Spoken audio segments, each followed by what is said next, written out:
میں ہچکچاتے ہوئے ایک قدم اندر بڑھانے لگی، پھر وہ کہنے لگا کہ اماں جی اندر نماز پڑھ رہی ہیں، تم ان کے پاس چلی جاؤ۔ میں جیسے ہی کمرے میں گئی اور کھیر ٹیبل پر رکھی تو کمرہ بالکل خالی تھا۔ اس کی ماں شاید اس وقت گھر میں موجود نہیں تھی۔ اس نے جیسے دروازے کو کنڈی لگانی شروع کی اور شیطانی مسکراہٹ کے ساتھ مجھے دیکھنے لگا، میں نے ایک زوردار شیشے کا گلاس اس کے سر پر دے مارا اور وہ خون میں لت پت ہو گیا اور میں وہاں سے بھاگتی ہوئی نکل آئی۔ مجھے یقین تھا کہ اس کا زخم کافی گہرا ہے، اس کے بعد یہ لوگ مجھے زندہ درگو کر دیں گے، اس لیے میں وہاں سے بھاگتی ہوئی اس ویرانے میں آ گئی اور اس درخت کے پیچھے چھپ کر بیٹھ گئی۔ میں نے اپنی چادر کو اپنے ہاتھوں میں کس کر پکڑا ہوا تھا۔ میں جانتی تھی کہ یہ لوگ میرا پیچھا کرتے ہوئے یہاں ضرور آئیں گے۔ خوف میرے اعصاب پر پوری طرح سے حاوی ہو چکا تھا۔ میرا دل زور زور سے دھڑک رہا تھا۔ میں جانتی تھی کہ اب یہ لوگ میری زندگی برباد کر دیں گے، یا تو مجھے کسی نشئی کے ساتھ نکاح کر کے رخصت کر دیں گے یا پھر اسی اوباش لڑکے کے ساتھ میرا نکاح کر دیں گے۔ ایک بار پھر سے میں اپنی ماں کی طرح مرد بد کردار کہلاؤں گی اور ہمیشہ ہمیشہ کے لیے یہ ٹھپا میرے ماتھے پر رسید کیا جائے گا۔ میں نہیں چاہتی تھی کہ جس طرح سے میری ماں کے ساتھ ظلم و ستم ہوئے اسی طرح سے میرے ساتھ بھی ہو، اور آگے چل کر ایسے ہی میری آنے والی نسل کے ساتھ بھی یہی برتاؤ ہو۔ میں ایک عزت کی زندگی گزارنا چاہتی تھی اور عزت کے ساتھ ہی رخصت ہو کر شادی کرنا چاہتی تھی، مگر ان لوگوں نے میرے اوپر زندگی اتنی تنگ کر دی تھی کہ مجھے وہاں سے بھاگنا پڑا۔ یہ ایک بہت ویران اور سنسان علاقہ تھا، شاید جہاں پر انسانوں کا آنا جانا بہت کم تھا۔ پھر مجھے کسی کی آہٹ محسوس ہوئی، میرا دل کانپ کر رہ گیا تھا، کہیں وہ لڑکا تو میرا بھیجا کرتا پھر پیچھا کرتا کرتا یہاں تک نہیں اب یقینا وہ میری عزت کو تار تار کر کے چھوڑتا، کیونکہ میں نے اسے بہت گہرا زخم پہنچایا تھا۔ وہ اپنا بدلہ لیے بغیر ہرگز میرا پیچھا نہیں چھوڑ سکتا۔ میں نے جیسے ہی مڑ کر دیکھا تو میرے پیروں تلے زمین نکل گئی، کیونکہ وہاں پر ایک بے حد خوبصورت نوجوان کھڑا تھا جسے میں نے آج تک نہیں دیکھا تھا۔ لمبے چوڑے وجود کا وہ شخص مجھے گھورے جا رہا تھا۔ میں اس کی نظروں سے خود کو بچانے کی کوشش کر رہی تھی اور اپنی چادر کو درستگی دینے لگی۔ پھر وہ کہنے لگا کہ کون ہو لڑکی اور یہاں کیا کر رہی ہو؟ تمہارا اس علاقے میں کیا کام ہے؟ شاید میں بھاگتے بھاگتے بہت دور نکل آئی تھی، جہاں پر آبادی بالکل ختم تھی، جہاں کے سارے ہی مکان ٹوٹے پھوٹے تھے۔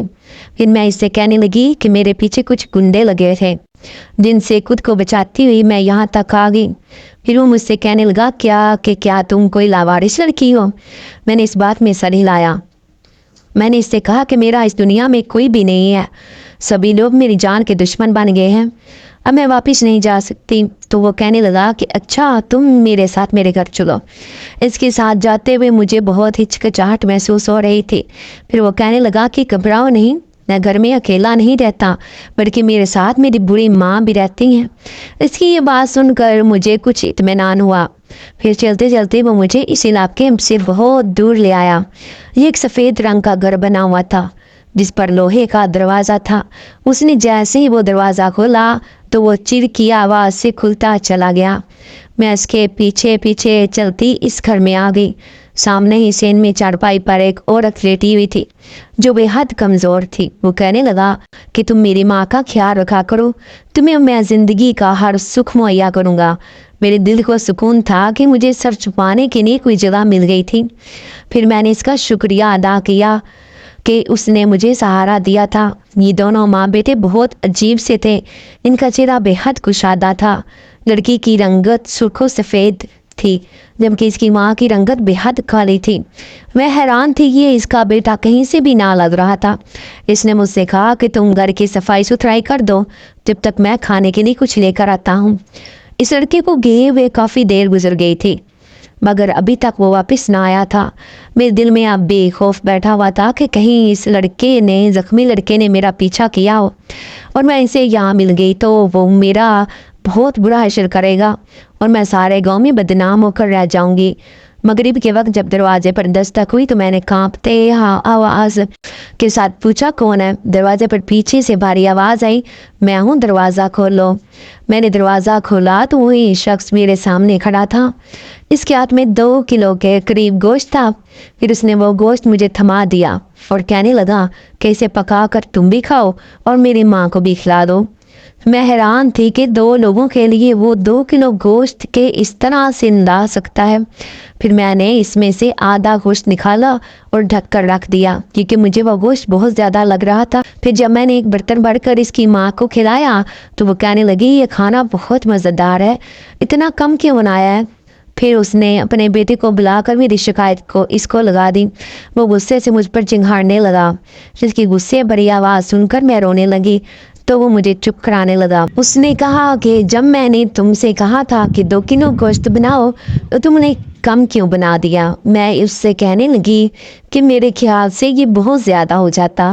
وہ کہنے لگا کہ تم اس معاملے سے دور رہو کہ وہ زیادہ ہے یا کم، جتنا بولا تھا تمہیں اتنا ہی کرنا چاہیے تھا۔ اب میں شرمندگی کے باعث نظریں زمین میں ہی گاڑے ہوئے تھی۔ میں نے اس سے کہا کہ ٹھیک ہے میں دوبارہ سے گوشت بنا دیتی ہوں۔ اس نے کہا کہ نہیں اب اس کی کوئی ضرورت نہیں ہے، اب ساری رات میری ماں آوازیں دیتی رہے گی کہ اس کا پیٹ ابھی تک نہیں بھرا۔ میں حیران تھی کہ اس بوڑھی عورت کا 4 روٹیاں اس گوشت کے ساتھ کھا کر بھی پیٹ نہ بھرا تھا۔ یہ انسان تھی یا کوئی جانور جو اتنا کھاتی تھی؟ پھر میں اس کے ساتھ ہی چارپائی رکھ کر ذہن میں ہی سو گئی۔ مگر وہ لڑکا چھت پر چلا گیا، اس نے مجھ سے کھانا وغیرہ بھی نہیں مانگا۔ میں سمجھی کہ شاید وہ باہر ہی کھا کر آیا ہوگا۔ ساری رات مجھے اس کے کسی کے چلنے پھرنے کی آہٹ اس ذہن میں محسوس ہوتی رہی، مگر تھکاوٹ کے مارے میری آنکھیں ہی کھل نہ رہی تھی کہ میں دیکھ سکوں کہ یہاں پر کون ہے، مگر ان آہٹوں کو میں نے بخوبی محسوس کیا تھا۔ صبح کو اٹھ کر میں نے سارے گھر کو صاف کیا۔ لڑکا اب اس گھر میں موجود نہیں تھا۔ اس اماں جی کی چارپائی بھی اسی جگہ پر موجود تھی اور وہ اس پر لیٹی ہوئی تھی۔ پھر وہ مجھ سے کہنے لگی کہ لڑکی ذرا میرے پاؤں دبا دو۔ میں ان کے قریب آئی اور ان کے پاؤں دبانے لگی، مگر حیرت کی بات یہ تھی کہ اس عورت کی ٹانگیں اس قدر سخت تھیں جیسے لوہے کی بنی ہوئی ہوں۔ میں بار بار غور سے اس کی ٹانگوں کو دیکھنے لگتی، مگر وہ آرام کی نیند سوتی رہتی۔ میں حیران تھی کہ وہ نہ اٹھتی تھی نہ چلتی پھرتی تھی، سارا دن ہی سوتی رہتی تھی۔ اس کی کیا وجہ ہے؟ مگر فی الحال میرے لیے کوئی بھی سوال کرنا مناسب نہیں تھا۔ تھوڑی دیر گزری تھی کہ وہ لڑکا گھر میں داخل ہوا۔ اس کے ہاتھ میں آج 4 کلو کے قریب گوشت تھا۔ اس نے مجھے تھمایا اور کہنے لگا کہ یہ سارا گوشت پکاؤ، اس میں سے تھوڑا تم کھاؤ اور بقیہ سارا میری ماں کے آگے پکا کر پیش کر دو۔ وہ کل سے بھوکی ہیں۔ ان کی اس بات نے مجھے چونکا کر رکھ دیا تھا کہ ان کی بوڑھی ماں اتنا زیادہ گوشت کس طرح سے کھا سکتی ہے جبکہ وہ سوکھی کانٹا سی تھی۔ میں نے اس کے کہنے پر باورچی خانے میں جا کر ایک بڑے سے پتیلے میں وہ سارا گوشت ڈال کر پکانا شروع کیا۔ اس کی خوشبو سارے گھر میں پھیل گئی تھی۔ پھر میں نے ایک بڑی سی تھال میں وہ سارا گوشت نکال کر اس اماں جی کے سامنے رکھ دیا اور خود ان کے سامنے بیٹھ گئی۔ میری آنکھیں حیرت سے پھٹی کی پھٹی رہ گئی کہ میرے دیکھتے ہی دیکھتے اماں جی وہ 3 کلو گوشت ایسے چٹ کر گئی تھی جیسے منٹوں کی صفائی ہو۔ مجھے اپنی آنکھوں پر بھی یقین نہیں آ رہا تھا کہ یہ سب کچھ کیا ہو رہا تھا۔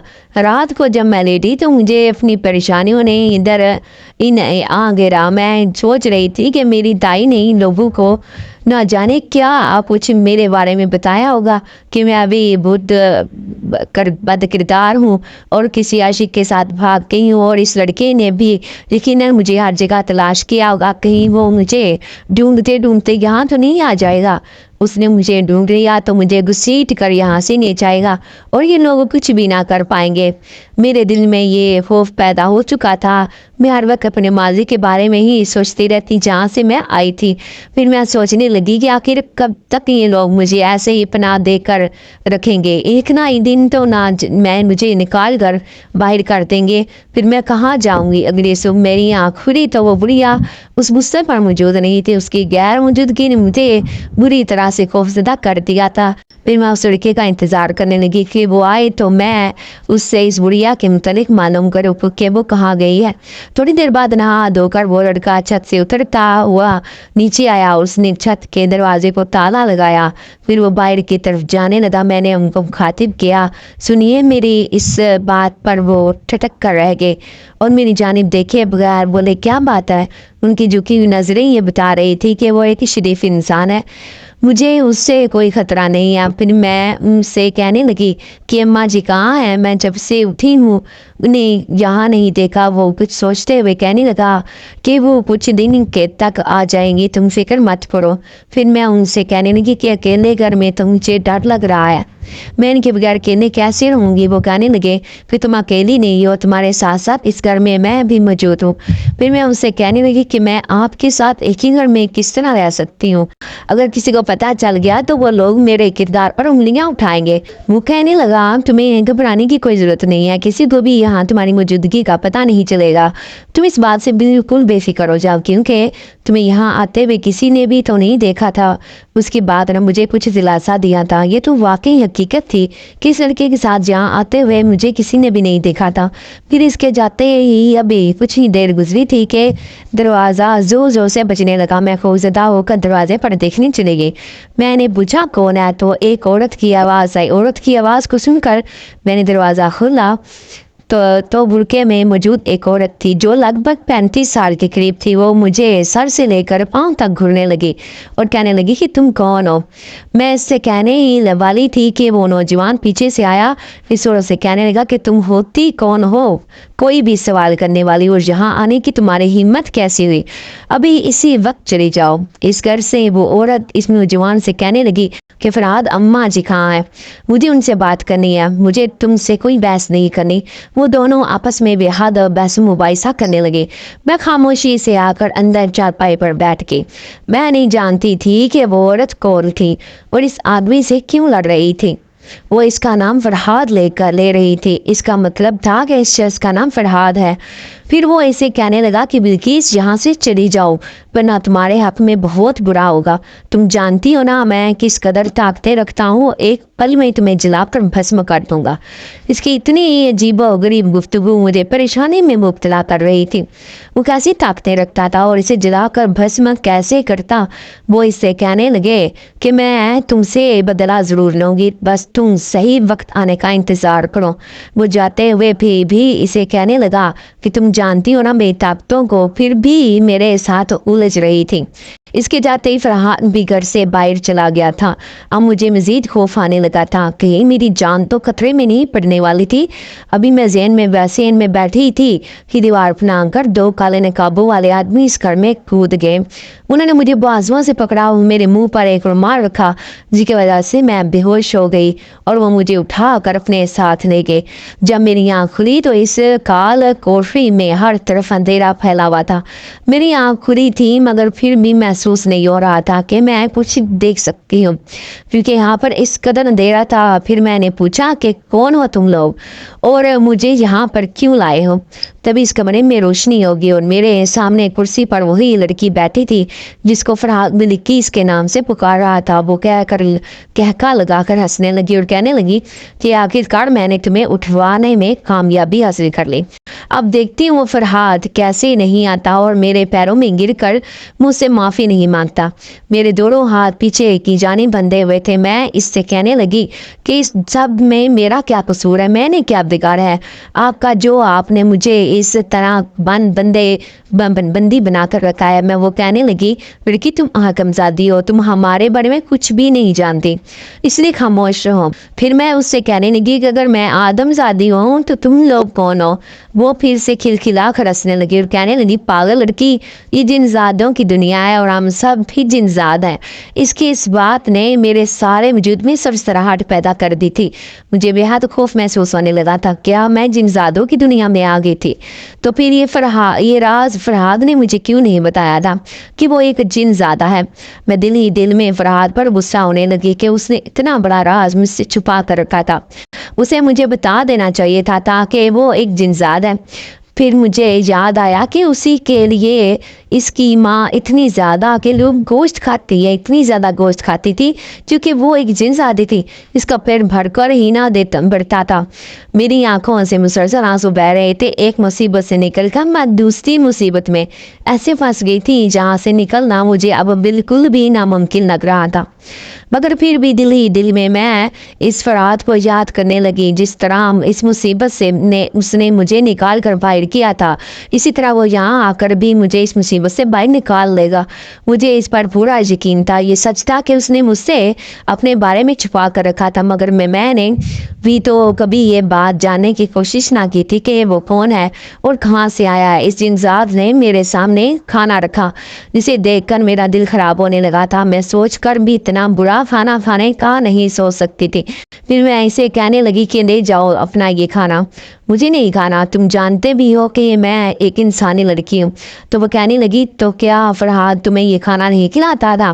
میں اسے کہنے لگی کہ نہیں، وہ تو روزانہ تازہ گوشت لے کر آتا تھا جو میں اس کے گھر پر پکاتی تھی۔ یہ بات سن کر وہ حیران رہ گئی۔ اچھا، اس کا مطلب وہ تمہارا بہت خیال بھی رکھتا تھا۔ میں اس سے کہنے لگی آخر فرحاد سے تمہارے کیا دشمنی ہے اور تم اس سے کیا چاہتی ہو؟ وہ کہنے لگی کہ میں تمہیں بتاتی تو نہیں، مگر تم نے پوچھ لیا ہے تو میں تمہیں بتا دیتی ہوں کہ آج سے 50 سال پہلے فرحاد کی ماں نے مجھے فرحاد کے لیے چنا تھا۔ اس کی یہ بات سن کر میں حیران رہ گئی۔ فرحاد تو ایک نوجوان لڑکا تھا اور یہ لڑکی بھی مجھے کچھ خاص بری نہ لگ رہی تھی، پھر 50 سال پرانی بات کس طرح سے کر رہی تھی؟ پھر وہ کہنے لگی کہ ہم جنزادوں کی دنیا میں 300 سے 400 تک کے قریب زندگی ہوتے ہیں، اسی لیے میں جیسے ہی جوان ہوئی تو فرحاد کی ماں نے میری ماں سے یہ بات طے کر دی کہ فرحاد کے لیے وہ مجھے ہی دلہن کے روپ میں چنیں گی۔ فرحاد ایک طاقتور جنزاد ہے، میں ہمیشہ ہی اپنے خوابوں و خیالوں میں اسے دیکھتی آئی تھی، مگر جب فرحاد جوان ہوا تو وہ اس بات سے صاف مکر گیا کہ وہ مجھ سے یعنی بلقیس سے شادی نہیں کرے گا۔ اس کی ماں نے اس کی بہت ساری منتیں کی اور کہا کہ اگر تم نے اس شادی سے انکار کیا تو ہمیں اس کا خمیازہ بھگتنا پڑے گا، کیونکہ اگر ہم اپنی بات سے مکر گئے تو ہمیں اس کا نقصان اٹھانا پڑے گا۔ پھر میرے ماں باپ نے ان پر جادو کروایا جس کا اثر فرحاد پر تو نہ ہوا، بلکہ اس کی ماں ہمیشہ ہمیشہ کے لیے ایک جگہ کی ہو کر رہ گئی اور اس کی ٹانگیں لوہے کی بن کر رہ گئی۔ اب وہ چلنے پھرنے سے بھی قاصر ہو گئی اور اس کی تمام طاقتیں بھی اس سے چھین لی گئی۔ فرحاد نے اس کی خدمت گزاری میں دن رات ایک کر دی ہے۔ وہ دن رات اپنی ماں کی خدمت کرتا رہتا، اس لیے اسے کنویں پر جا کر چلا کاٹنے کا بھی وقت نہ ملتا تھا۔ پھر ایک دن وہ کسی کام کے سلسلے میں باہر نکلا تو اسے تم دکھائی دی اور وہ اپنی ماں کی خدمت کے لیے تمہیں اپنے گھر لے آیا۔ فرحاد جانتا تھا کہ میں شادی کے بعد بھی کبھی بھی اس کی ماں کی خدمت نہیں کروں گی۔ اس کی ماں اسے بے حد عزیز تھی اور میں ایک طاقتور جنزادی ہوں، مگر میری طاقتیں فرحاد سے بہت کم ہیں۔ اس طرح جب فرحاد کو اس بات کا علم ہو گیا کہ میں اس کے گھر آ کر اس کی ماں کو اٹھا کر لے جاؤں گی تو اس نے پہلے سے ہی اپنی ماں کو وہاں سے غائب کروا دیا، مگر وہ نہیں جانتا تھا کہ تم اس گھر میں موجود ہو اور اس کی ماں کو اٹھانے کی بجائے میں تمہیں بھی اس گھر سے اٹھا سکتی ہوں۔ اب جب تک فرحاد مجھ سے شادی نہیں کر لیتا تب تک میں تمہیں رہائی نہیں دوں گی۔ میں اس سے کہنے لگی کہ میری رہائی یا قید سے فرحاد کو کوئی فرق نہیں پڑے گا، میں کام سی لڑکی ہوں، بھلا میری فرحاد کے آگے کیا اہمیت ہے؟ پھر بلقیس بولنے لگی کہ فرحاد نے تمہیں جائے پناہ دی، تم اب اس کی ذمہ داری بن گئی ہو، جس طرح تم اس کی ذمہ داریوں کو نبھا رہی تھی اسی لیے وہ تمہیں یقیناً میرے پاس چھڑوانے آئے گا۔ اگر اس نے مجھ سے شادی کی پیشکش ٹھکرا دی تو میں اس کے سامنے ہی تمہیں ختم کر ڈالوں گی۔ یہ کہہ کر وہ غصے کے ساتھ یہاں سے چلی گئی۔ وہ بلک بلک کر رونے لگی، میں بلک بلک کر رونے لگی۔ تھوڑی دیر بعد مجھے باہر بہت زیادہ شور سنائی دینے لگا، شاید فرحاد وہاں آ چکا تھا، پھر بلکہ اسے میرے پاس لے آئی، بلکہ اس نے مجھے زنجیروں سے باندھا ہوا تھا اور ان پر بہت سارے تالے لگائے ہوئے تھے۔ فرحاد یہ دیکھ کر بری طرح سے خوفزدہ ہو گیا اور کہنے لگا، غصہ کرنے لگا۔ اس نے بلقیس سے کہا کہ اس میں اس بیچاری کا کیا قصور ہے، اسے چھوڑ دو، یہ ایک انسانی لڑکی ہے، اس کا بھلا ہم جنزادوں کی دشمنی میں کیا تعلق؟ تو بلقیس اس سے کہنے لگی کہ اگر تم میری بات نہیں مانو گے تو میں اس لڑکی کو تمہارے سامنے ہی جلا کر بھسم کر دوں گی۔ فرحاد کے چہرے کے تاثرات اب بگڑنے لگے، وہ بالکل اس سے کہنے لگا کہ تم اس کو چھوڑ دو ورنہ تم بہت پچھتاؤ گی، تم میرے غصے سے بخوبی واقف ہو۔ مگر بلقیس تو فرحاد کی کوئی بات بھی ماننے کے لیے انکاری تھی۔ یوں دیکھتے ہی دیکھتے فرحاد کے چاروں اور روشنی پھیلنے لگی۔ فرات اب پوری طرح سے تیش میں آنے لگا۔ جہاں بلقیس کی سلطنت تھی، بلقیس نے سمجھا تھا کہ وہ فرات پر غالب آ جائے گی، مگر یہ اس کی بات غلط فہمی میں تھی۔ دیکھتے ہی دیکھتے درام کی آواز سے بلقیس زمین پر گر کر بے ہوش ہو گئی۔ فرات نے ان زنجیروں کو کھول کر مجھے آزاد کر دیا اور مجھے لے کر واپس اس گھر میں آ گیا۔ اس نے اپنی جیب سے لال رنگ کے کنگن نکالے جو بے حد چمک رہے تھے۔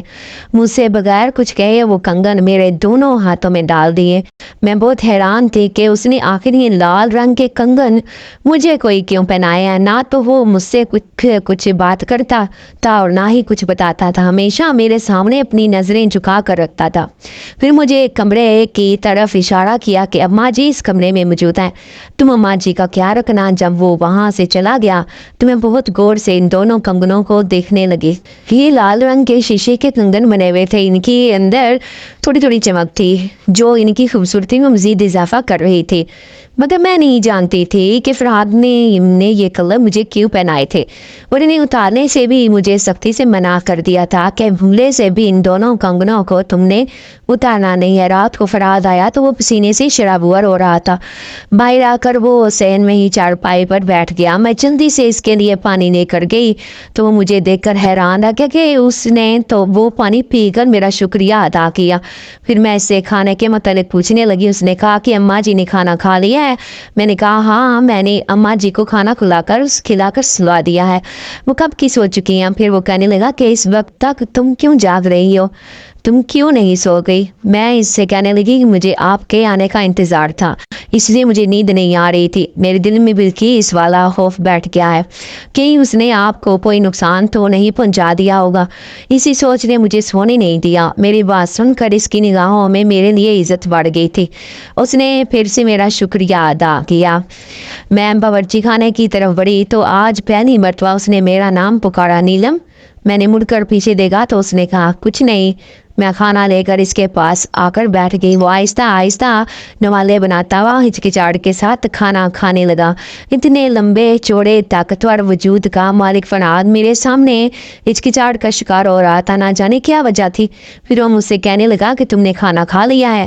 میں نے کہا جی میں نے بھی کھانا کھا لیا ہے۔ اسے میری بے حد فکر ہو رہی تھی۔ زندگی میں پہلی مرتبہ میری زندگی میں یہ وقت آیا تھا کہ کوئی میرا اس قدر اتنا زیادہ خیال کر رہا تھا۔ آج سے پہلے تو کسی نے مجھ سے یہ سوال تک نہ کیا تھا کہ میں نے بھی رات کا کھانا کھایا ہے یا نہیں، بلکہ ہمیشہ ہی میں دوسروں کا بچہ کچا کھانا کھایا کرتی تھی۔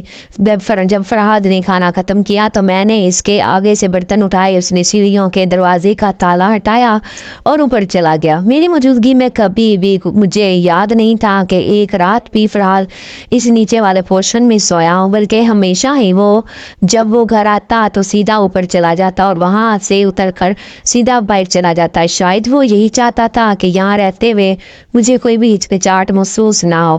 وہ کتنا شریف بندہ تھا۔ ہاں میں ہی بلقیس نے اسے تکلیف دی تھی۔ صبح کو میں نے دودھ ابالا جو رات میں ہی فرات باورچی خانے میں رکھ دیا تھا، کیونکہ صبح جب میری آنکھ کھلی تو پورا پتیلا دودھ کا بھرا ہوا تھا۔ میں نے جلدی سے وہ دودھ گرم کیا اور ہلدی ملا کر اماں جی کے پاس لے آئی۔ میں انہیں ہلدی والا دودھ پلا رہی تھی۔ جب فرات کی مجھ پر نظر پڑی تو وہ کہنے لگے جی کیا کر رہی ہو؟ میں نے کہا کہ اماں جی کے بڑے زخم بن گئے ہیں، میں انہیں خیال رکھنے کی بے حد ضرورت ہے، تو بس میں ان کا خیال رکھ رہی ہوں تاکہ ان کے زخم جلد بھر جائیں اور وہ صحت یاب ہو جائیں۔ فرات نے ایک بار پھر سے شکر گزار نظروں کے ساتھ مجھے دیکھا تھا۔ پھر وہ کہنے لگا کہ تمہارے ہاتھ میں بہت ذائقہ ہے رات، تمہارے ہاتھ کا کھانا کھا کر مجھے بہت مزہ آیا، کیا تم آج بھی اسی طرح کا گوشت پھر سے بنا سکتی ہو؟ میں ہنس کر کہنے لگی کہ ہاں کیوں نہیں۔ پھر وہ کہنے لگا اچھا میں گوشت لے کر آتا ہوں، تم یہیں پر اماں جی کے ساتھ بیٹھو اور دروازہ بند کر دو۔ فرات کے جاتے ہی میں نے دروازہ بند کر دیا اور اماں جی کو وہ دودھ پلانے لگی۔ فرات کو گئے ہوئے کافی دیر گزر گئی تھی جب تک میں نے سارے گھر اور صحن کو صاف کر دیا تھا۔ باورچی خانے کے سارے برتن بھی دھو کر رکھ دیے تھے۔ اس باورچی خانے کے برتن بے حد بڑے تھے، جس وجہ سے دھونے میں مجھے بے حد مشکل پیش آتی تھی۔ تھوڑی دیر بعد فرحاد واپس لوٹا تو اس کے ماتھے سے خون بہ رہا تھا۔ اس طرح دیکھ کر مجھے بہت پریشانی ہوئی۔ اب میں فرحاد پر آنچ بھی برداشت نہیں کر پا رہی تھی کیونکہ وہی تو میرا واحد سہارا تھا۔ میں جلدی سے اپنے دوپٹے کو فرحاد کے ماتھے پر رکھ دیا اور اسے کہنے لگی کہ یہ چوٹ کیسے لگی آپ کو؟ وہ بہت غور سے میری آنکھوں میں دیکھنے لگا۔ بے ساختہ اس کے منہ سے نکلا، ماشاءاللہ نیلم تمہاری آنکھیں بے حد خوبصورت ہیں۔ یہ کہتے ہی ادھر پل اس نے اپنی آنکھیں نیچے جھکا لی تھی۔ میں اسے کہنے لگی کہ یہ چوٹ آپ کو کیسے لگی؟ تو وہ کہنے لگا کہ بلقیس کے آدمی میرے پیچھے لگے تھے۔ میں ان سے چھپ رہا تھا کہ درخت کی شاخ میرے ماتھے کو چیر گئی۔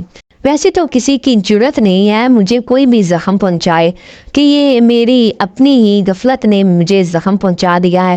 پھر میں نے اس سے کہا کہ بیٹھو میں اس پر مرہم لگا دیتی ہوں۔ کچن کے رکھے ہوئے سامانوں میں سے میں نے جلدی سے مرہم تیار کیا اور فرحاد کے زخم پر لگانے لگی۔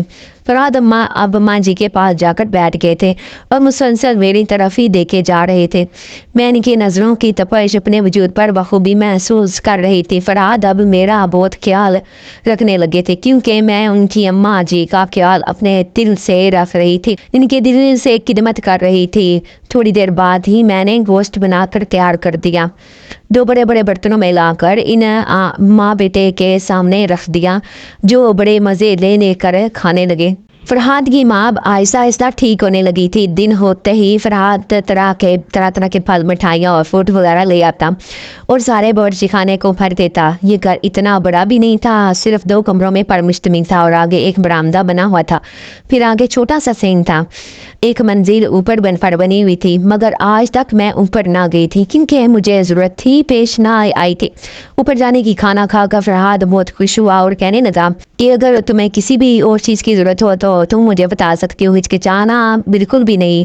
اس دن فرحاد میرے لیے بہت سارے کپڑے لے آیا جو بے حد خوبصورت تھے، ان کے رنگ بھی بہت خوبصورت تھے اور وہ سارے ہی کپڑے بہت چمکی لیتے۔ آج تک اتنے خوبصورت کپڑے میں نے اپنی زندگی میں نہیں دیکھے تھے۔ ان کپڑوں کو دیکھ کر میری آنکھیں خوشی سے چمک اٹھی تھیں۔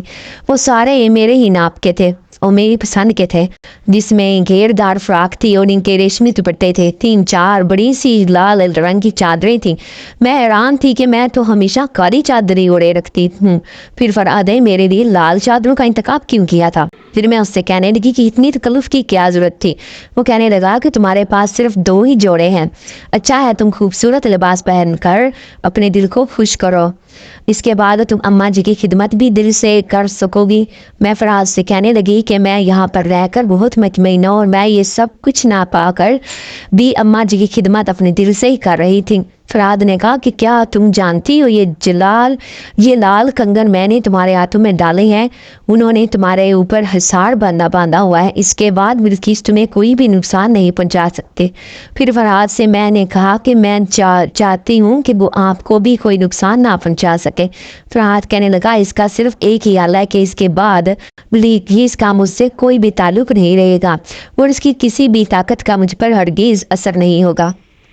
میں فرحاد سے کہنے لگی کہ پھر آپ نے دیر کیوں کی ہے اس بات میں کہ وہ آپ کو کوئی نقصان بھی پہنچا سکے؟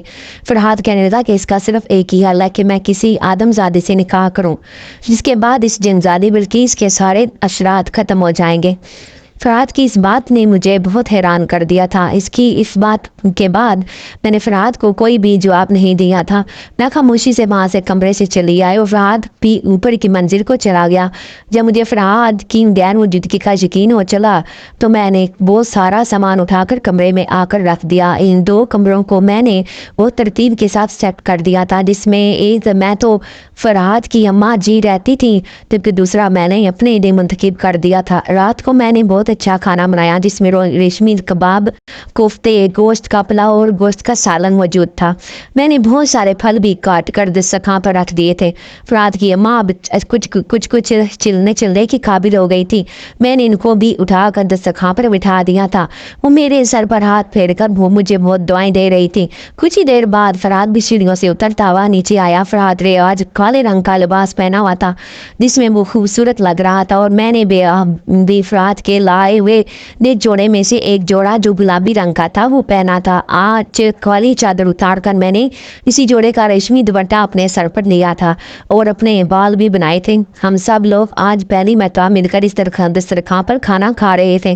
فرحات کی ماں یہ دیکھ کر بے حد خوش ہو رہی تھی۔ جب کھانا کھا کر ختم ہوا کیا تو فرحات کی ماں مجھ سے مخاطب ہوئی اور مجھ سے کہنے لگی کہ نیلم بیٹی، میں اپنے بیٹے فرحات کا ہاتھ تمہارے ہاتھ میں دینا چاہتی ہوں، کیا تمہیں یہ رشتہ قبول ہے؟ فرحات کی ماں کی بات سن کر میں تو دنگ رہ گئی تھی۔ وہ اپنے اتنے طاقتور اور خوبصورت بیٹے کا ہاتھ میرے جیسی غریب لاچار اور بے سہارا لڑکی کے ہاتھ میں دیکھ کر مجھ پر ہی احسان کر رہی تھی۔ میں شرما کر رہ گئی۔ میں نے اپنی نظریں جھکا لی۔ فرحات نے مجھے اتنی ساری مصیبتوں سے چھٹکارا دلایا تھا تو آخر میں اس کا ساتھ دینے سے کس طرح میں پیچھے ہٹ سکتی تھی؟ پھر میں نے اماں جی سے کہا کہ جیسا آپ کو مناسب لگے۔ یہ بات سن کر فرحات کے چہرے پر ہلکی سی مسکان امڑ آئی تھی۔ وہ چور نگاہوں کے ساتھ مجھے ہی دیکھے جا رہا تھا۔ اب اماں جی بھی چلنے پھرنے کی قابل ہو گئی تھی۔ وہ زور و شوروں سے ہماری شادی کی تیاری کرنے لگی۔ آئے دن فرحات ڈھیروں کپڑے اور زیورات لے آتا۔ پھر ایک دن اماں جی مجھے اپنے کمرے میں لے گئی اور ایک صندوق کا تالا کھول کر مجھ سے کہا کہ اس جوڑے کو پہن کر تیار ہو جاؤں۔ میں نے جیسے ہی وہ جوڑا دیکھا تو میری آنکھیں پھٹی رہ گئی۔ وہ لال رنگ کا جوڑا تھا جو سونے کی تاروں سے سجا ہوا تھا۔ اس میں جگہ جگہ بے حد خوبصورت ہیرے لدے ہوئے تھے۔ پھر اس اماں جی نے میری اور فرحات کی شادی کروا دی۔ ہم تینوں اس گھر میں ہنسی خوشی رہنے لگے۔ بلکہ اپنے سارے منصوبوں میں ناکام ہو گئی تھی اور ہمیشہ کے لیے ہماری زندگیوں سے بہت دور چلی گئی تھی۔ فرحات کی موجودگی مجھے ایک تحفظ کا احساس دلاتی تھی۔ فرحات کے ساتھ میں نے اپنی زندگی کی نئی شروعات کر لی تھی۔ ہاں تو ڈیئر ویورز، آپ کو آج کی کہانی کیسی لگی؟ امید ہے بہت آپ کو اچھی لگی ہوگی، اس لیے ویڈیو کو لائک کر دو اور جان سے پہلے اپنے چینل کو ضرور سبسکرائب کرنا ہے تاکہ میری آنے والی ویڈیو آپ تک لازمی سے پہنچ سکے۔ تو اپنا بہت سا خیال رکھیے گا، اپنی دعاؤں میں یاد رکھیے گا۔ اوکے، اللہ حافظ۔